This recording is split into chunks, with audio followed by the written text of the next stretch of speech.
우리 장로님께서 기도하실 때 언급했지만 올해 우리 교회 표어가 뭐죠? 저기 딱 힌트가 있잖아요.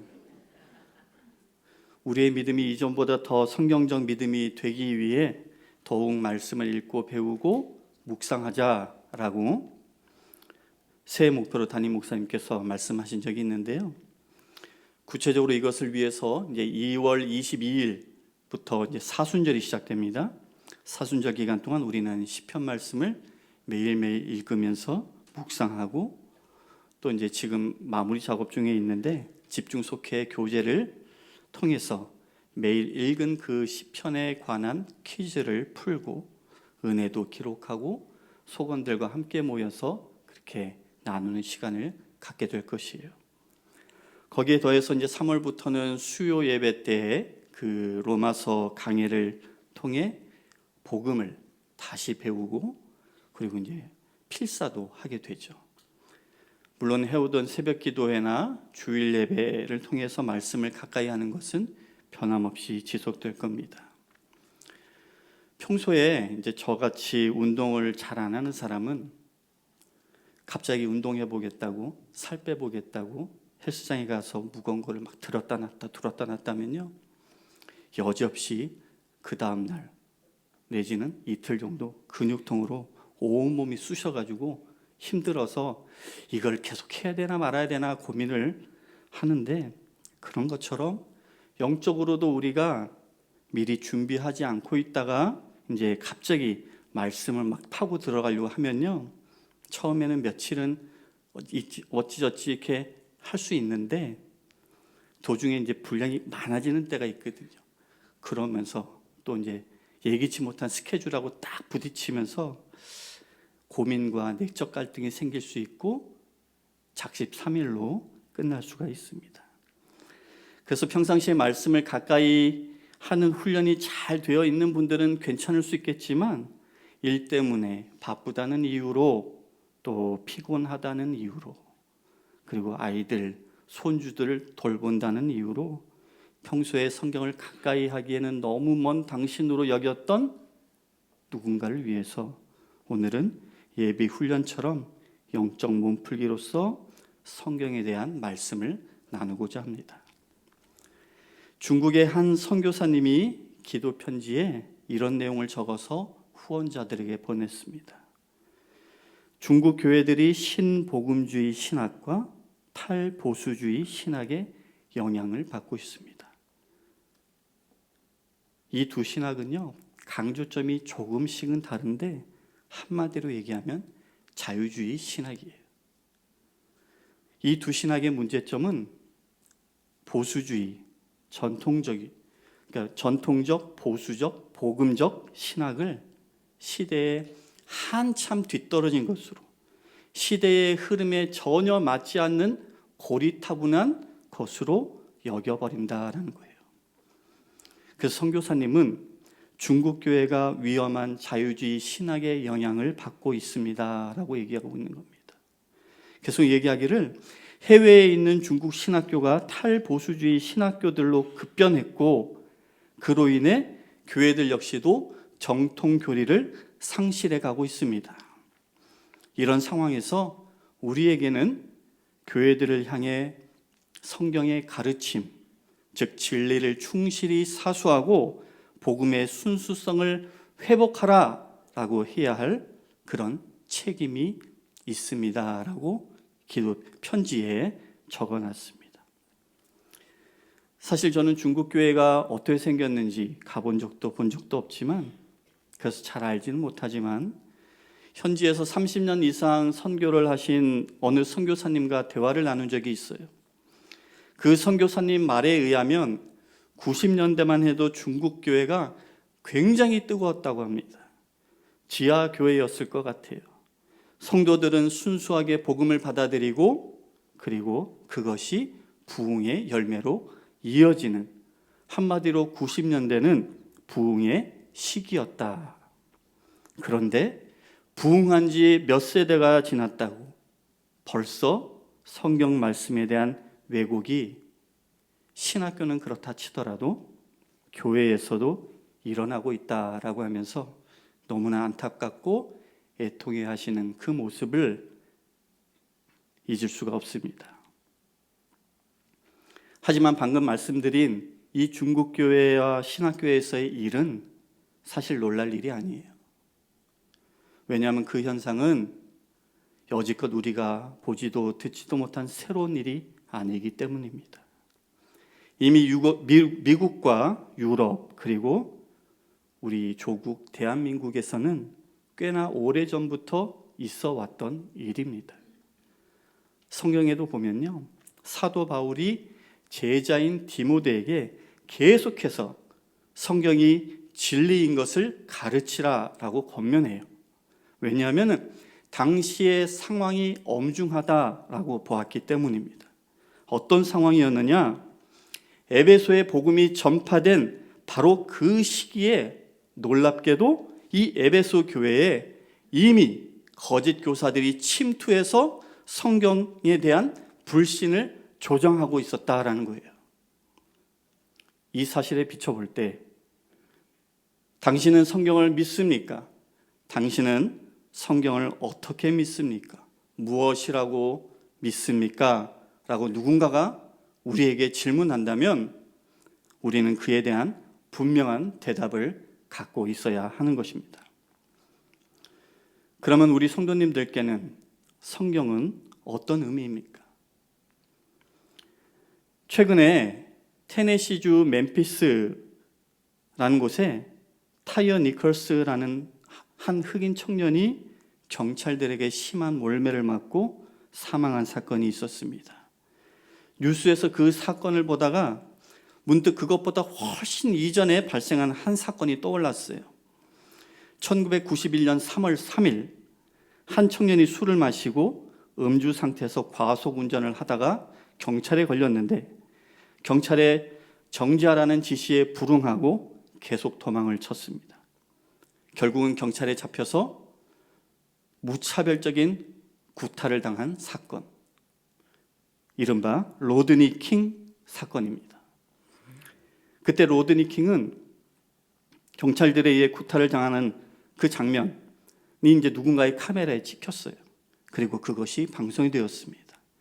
당시 폭행을 가했던 경찰관들은 구속이 되었는데 사건 발생 1년이 좀 지난 1992년 4월 29일 대부분 백인으로 구성된 배심원단은 구타를 했던 그 경찰관들에게 최종적으로 무죄 판결을 내렸고 결국 그들은 방면이 되었습니다. 그날 흑인 거주지였던 LA 사우스 센트럴 지역은 대규모 흑인 폭동 사태가 일어난 것 우리는 기억하고 있죠.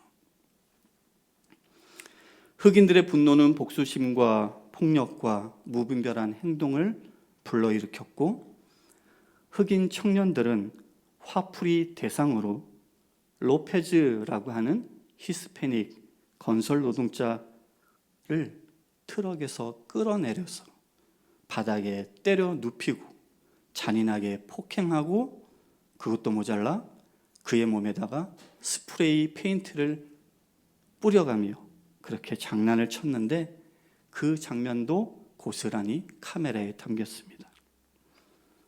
그런데 그때 베니 뉴턴이라는 한 목사님이 그 중간에 뛰어들어 폭행을 말리기 시작했습니다.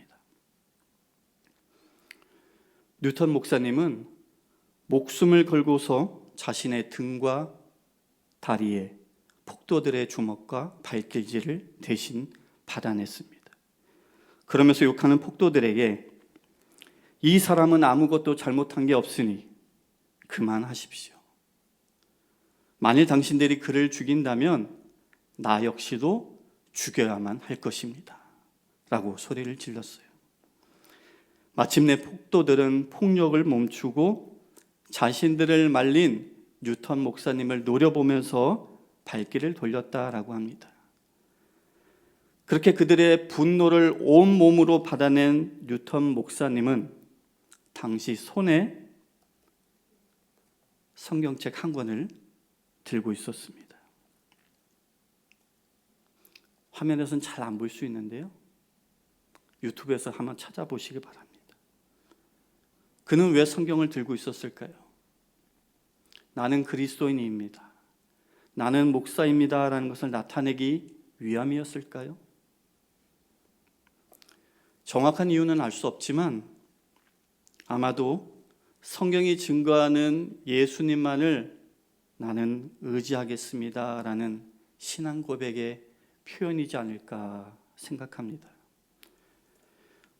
목회자가 성경을 어떻게 믿느냐에 따라, 성경에 무엇을 믿느냐에 따라 하나님이 맡겨주신 영혼, 즉 성도님들을 영적으로 안전하게 지킬 수 있는지가 결정된다라고 저는 믿습니다. 마찬가지로 성도가 성경을 하나님의 말씀으로 믿느냐 아니냐에 따라서 주의 성령이 거하시는 성전, 우리 영혼이 안전하게 지켜지는지도 결정된다라고 저는 믿습니다. 이 시대 기독교가 쇠퇴하고 있는 그 이유 중에 하나는 교회 지도자들과 성도들이 성경이 무엇인지를 망각하고 너무나 가볍게 여기는 결과일지도 모르겠다라는 그 생각을 저는 떨쳐버릴 수가 없어요.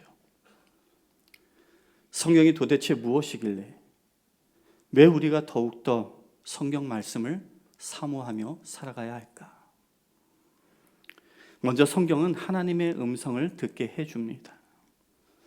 여기에는 전제가 있습니다. 우리가 하나님의 음성을 듣기 위해서는 성경이 말씀하는 그 자체에 대한 신뢰, 믿음이 기반이 되어야 합니다. 이것이 없이는 성경을 통해 하나님의 음성을 들을 수가 없어요. 사도 바울은 디모데후서 3장 16절에서 모든 성경은 하나님의 감동으로 된 것이다 라고 했습니다. 다른 한글 성경에서는 감동 대신에 영감으로 표현하기도 하는데 이것을 고급진 신학적 표현으로 성경 영감설이라고 말합니다. 그러면 성경이 하나님의 감동으로 되었다라는 이것은 무슨 뜻인가? 여전히 많은 분들이요 오해하고 있는 것이 기도하는 가운데 마음이 막 뜨거워졌다느니 찬양하는 가운데 눈물이 쏟아져서 주체할 수 없은 그런 감정 상태에서 성경의 저자들을 성령께서 인도하시고 그 가운데 글을 쓰게 하신 것이 아닌가. 그런 경우도 완전 배제할 수는 없겠지만 사도 바울이 말하는 하나님의 감동으로 되었다라는 것은 우리가 흔히 말하는 성령 충만한 상태에서 저자가 성경을 썼다라는 것과는 성격이 다릅니다. 제가 이전에 이제 한두 차례 그리고 이제 세가족 교육에서 핵심적으로 이제 내용을 말씀드리긴 하는데 하나님의 감동으로 되었다라는 말의 헬라어를 테오프뉴스토스라고 부릅니다. 왼쪽은 헬라어고요, 오른쪽은 이제 영문으로 발음 나누는데 적은 겁니다. 근데 이 테오프뉴스토스라는 이 말은 하나님을 뜻하는 데오스 플러스 호흡하다라는 동사 푸네오의 합성어예요. 우리가 이제 성령할 때 푸뉴마라고 하거든요. 그 푸뉴마도 이 푸네오에서 파생된 단어입니다. 즉, 이 테오프뉴스토스라는 이 말은 하나님이 호흡하시다, 하나님이 입김, 숨을 불어넣었다라는 뜻으로 신약 성경 전체에서 이 디모데후서 3장 16절에만 등장하는 단어입니다. 이렇게 감동 또는 영감으로 번역된 헬라어는 앞서 말씀드린 것처럼 사람이 말할 때 새어나가는 입김, 호흡, 숨을 말합니다. 우리가 말을 할 때 숨이 입 밖으로 나가는 것처럼 성경은 하나님이 숨을 내쉬며 말씀하신 것이다 라는 거예요. 사상가이자 철학자인 유영모라는 분이 있어요. 이분은 말에 대해서 기발한 재해석으로 유명했던 분인데요.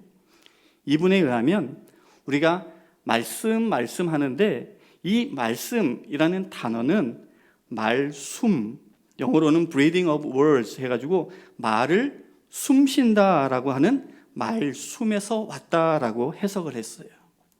하나님께서 말 안에 당신의 숨을 불어넣으신 것이 말숨인데 그것이 곧 말씀이라는 겁니다.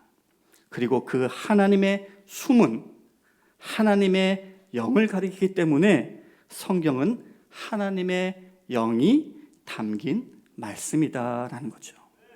그리고 우리는 그 말씀을 받아 영혼의 숨을 쉬고 있다라는 것이 그 선생님의 해석인데요.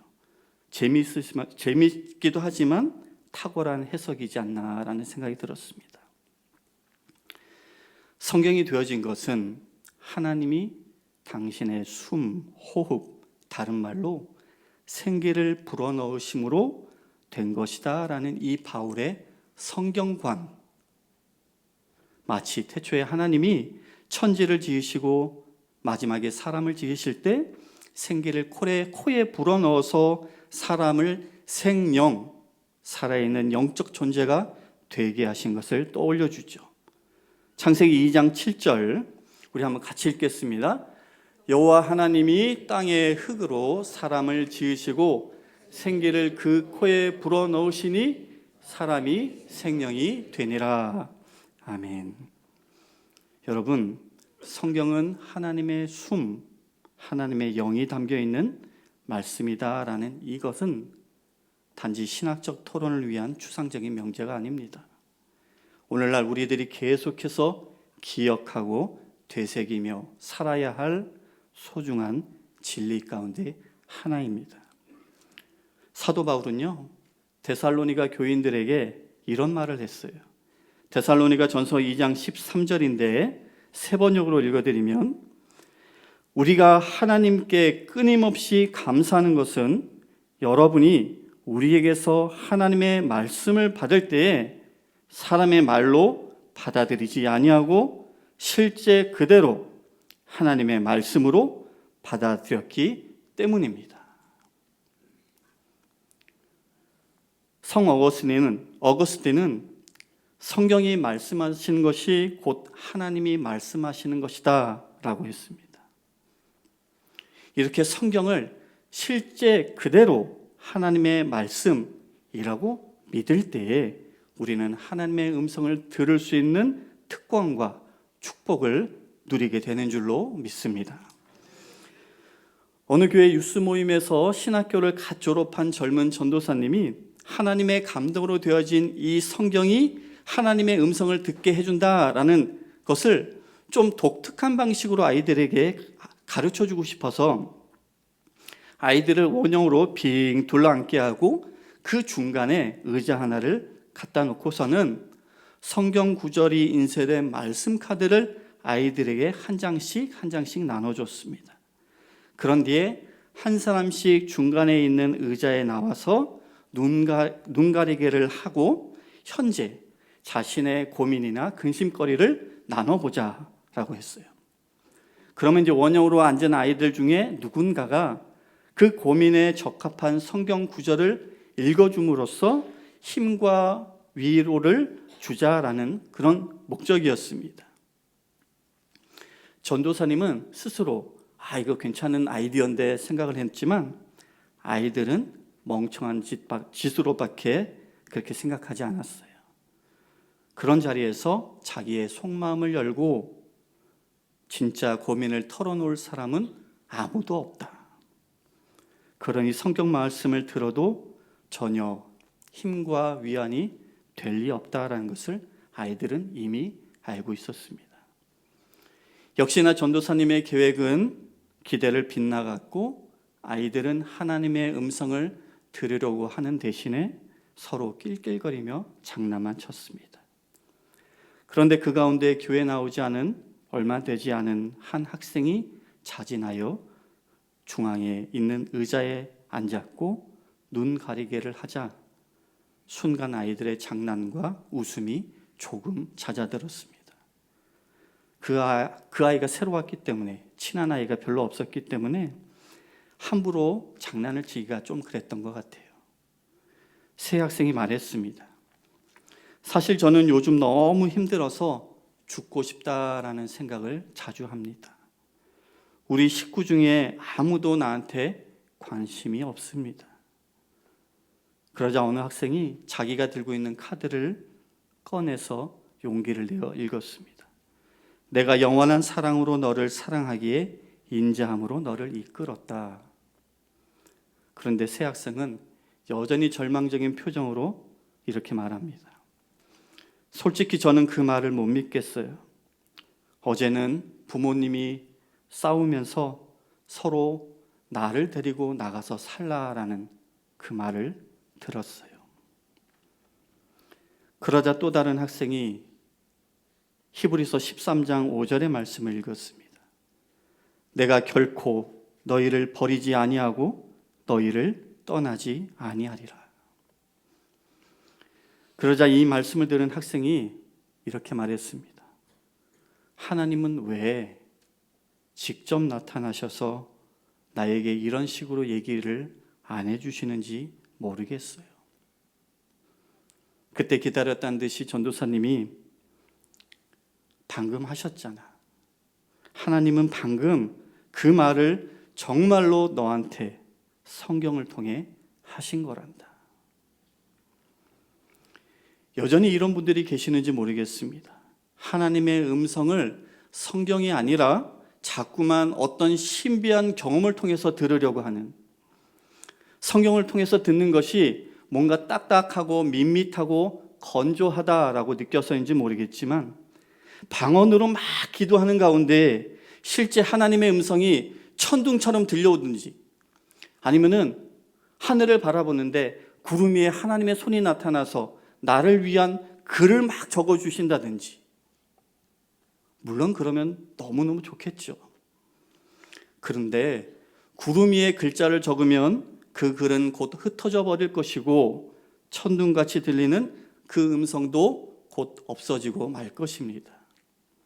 하지만 하나님은 우리에게 당신의 음성을 들려주시는 가장 확실한 방법을 주셨는데 그것이 곧 성경입니다.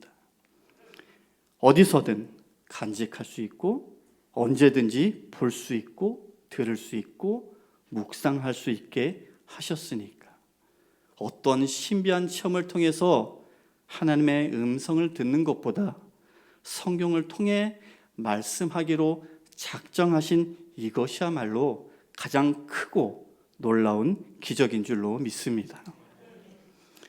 이렇게 성경은 하나님의 음성을 듣게 해주는데요, 또한 성경은 사람을 살리고 새롭게 변화시켜 줍니다. 오늘 본문 시편 19편 7절 상반절에 여호와의 율법은 완전하여 영혼을 소성시키며 라고 했어요. 시편 기자는 하나님의 말씀이 우리를 영과 육 모든 면에서 온전히 회복해야 하고 소성케 한다 고백하고 있어요. 즉 하나님의 말씀은 우리 인간을 변화시키는 능력이 있다라는 것인데, 7절 하반절 이하에 보면요, 지혜롭게 하며 마음을 기쁘게 하고 눈을 밝게 한다라고 하는 이 표현들, 그러니까 소성케 한다라는 것에 세세하고 다양한 묘사라고 이해할 수 있는데, 그렇다면 시편 기자가 하나님 말씀이 우리를 전 인격적으로 회복시키고 변하게 한다라고 하는 그 고백의 근거는 무엇일까요? 그는 하나님 말씀이 완전하기 때문에, 확실하기 때문이라고 선포합니다. 7절부터 9절까지를 다시 보면 여호와의 율법은 완전하여, 여호와의 증거는 확실하여, 여호와의 교훈은 정직하여, 여호와의 계명은 순결하여, 여호와를 경외하는 도는 정결하여, 여호와의 법도 진실하여. 이렇게 시편 기자는 하나님 말씀에 대한 절대적이고 확고한 믿음을 보여주고 있는 거예요. 이것을 성경의 무오성을 믿는다라고 얘기해요. 인간의 해석에는 오류가 있을 수 있지만 성경은 틀림없다라는 그 믿음이 있는 자에겐 하나님은 말씀으로 그 영혼을 회복시켜 주신다는 겁니다. 세상은 성경의 무호성을 부인하고 성경적 모순이나 부정확성, 과학적 논리적 오류의 가능성을 계속해서 지적합니다. 그래서 그에 대한 저항으로 믿음이 좋은 과학자들이 성경이 과학적으로도 맞다라는 것을 입증하려고 노력하고 있습니다. 그 수고에 저는 개인적으로 박수와 응원을 보내기는 하지만 본질적으로 성경은요, 과학이나 논리로 대하는 책이 아닙니다. 논리의 타당성이 아니라 하나님의 그 신실하심의 근거에서 믿어야 하는 말씀인 줄로 믿습니다. 어느 누구도 이성으로 성경의 모든 말씀을 증명할 수 없어요. 이성 중요하지만 그것은 핵심이 아닙니다. 어느 신학교에서 한 학생이 교수에게 성경이 정말로 진리인지를 물었습니다. 교수는요, 가위 하나를 꺼내서 성경에 들어있어서는 안 된다고 생각하는 말씀, 학생이 보기에 틀렸다고, 그래서 인정할 수 없다라고 하는 모든 말씀들을 오려내라 라고 했어요. 그런 식으로 말씀을 오려낸 후에 남는 말씀 어떻게 됐을까요? 우리가 성경 말씀을 판단해서 무엇을 오려내고 붙여야 할지를 결정한다면 그건 하나님의 지혜를 우리의 생각으로 대체하는 꼴이 되고 말 것입니다. 하나님 말씀이 완전하다라고 믿은 시편 기자는 이런 고백을 오늘 10절에서 하고 있습니다. 금 곧 많은 순금보다 더 사모할 것이며 꿀과 송이꿀보다 더 달도다. 당시 가장 높은 가치를 가진 재물의 상징이었던 순금보다 음식 중에 가장 달고 귀한 것으로 여겨진 꿀보다 그가 얼마나 하나님의 말씀을 귀하게 여기고 얼마나 간절히 사모했는지를 보여주는 구절입니다. 하나님 말씀을 정말로 간절히 사모하는 마음을 보여주는 또 다른 시편들이 있죠. 우리가 너무나도 잘 아는 시편 41편 2편 1절 사슴이 시냇물을 찾기에 갈급함 같이 내 영혼이 주를 찾기에 갈급하나이다. 또 시편 119편 20절에 주의 규례들을 항상 사모함으로 내 마음이 상하나이다. 아니 얼마나 말씀을 사모하면은 마음이 상할 수 있을까요? 누군가를 정말로 애타게 그리워하며 갖는 어떤 사무치는 그런 마음이 아닐까 싶어요. 우리에게는 이런 영적 갈급함이 있는지 모르겠습니다. 어느 젊은 목사님이 목사가 되고 난 후에 자신이 어떻게 예수님의 구원을 믿고 성경을 하나님의 말씀으로 신뢰하게 되었는지를 간증을 했습니다. 자유주의 신학이 팽배한 한 신학대학원에서 박사 학위를 딴 후 어느 대도시 교회에 청빙을 받아 목회를 시작했습니다. 그는 신학교에서 성경의 무오성과 영감설을 부정하는 신학을 배웠고 성경에서 진리라고 하는 내용들은 철저하게 논리적으로, 이성적으로, 과학적으로 분석하고 검증해야 한다라고 생각했던 사람이었어요.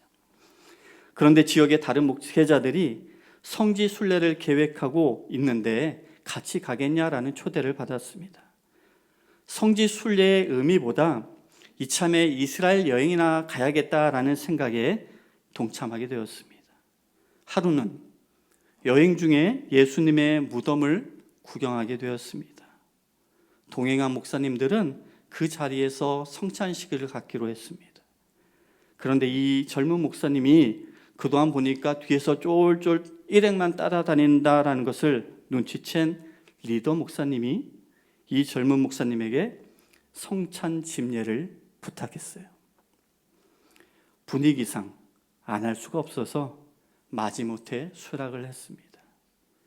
그런데 성경을 믿지 않는 그가 그리스도의 몸과 피를 상징하는 음식을 나눠주고 예수님이 부활하신 그 무덤에서 성찬에 관한 성경 구절들을 읽고 있는 가운데 갑자기 자신이 하고 있는 일이 얼마나 위선적인지, 그리고 예수님의 십자가의 그 공로가 얼마나 은혜로운지를 뼈저리게 깨닫게 되었습니다.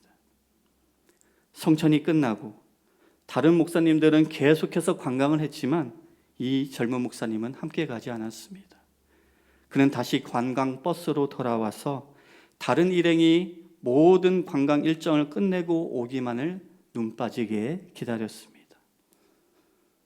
그가 나중에 고백하기를 내 생애 처음으로 성경 말씀이 그렇게 보고 싶을 수가 없었습니다. 한시라도 빨리 묵고 있는 호텔로 달려가서 성경 말씀을 읽지 않으면 죽을 것만 같았습니다. 사슴이 시냇물을 찾기에 갈급함 같이 내 영혼이 주를 찾기에 갈급하나이다. 주의 규례들을 항상 사모함으로 내 마음이 상하나이다. 그 목사님은 그때 시편 기자의 이 고백들이 어떤 의미인지를 깨달았다라고 해요. 이런 은혜가 우리에게도 있기를 간절히 소원합니다. 하나님 말씀을 간절히 사모하는 자가 되어서 성경을 통해 우리 각자를 향한 하나님의 그 음성을 듣고 말씀으로 우리의 영혼이 날마다 새롭게 되어 그렇게 주님과 더불어 살아가는 그 놀라운 신앙의 체험들이 저와 여러분 우리 모두에게 날마다 있어지기를 주님의 이름으로 간절히 축원합니다. 말씀을 기억하며 묵상하겠습니다.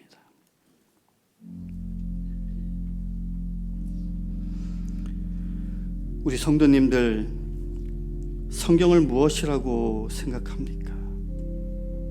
성경을 어떻게 믿고 있습니까? 하나님의 말씀이라고 믿는다면 얼마나 그 말씀을 간절히 내가 사모하고 있는지 이 시간 우리 스스로에게 물어보기 원합니다.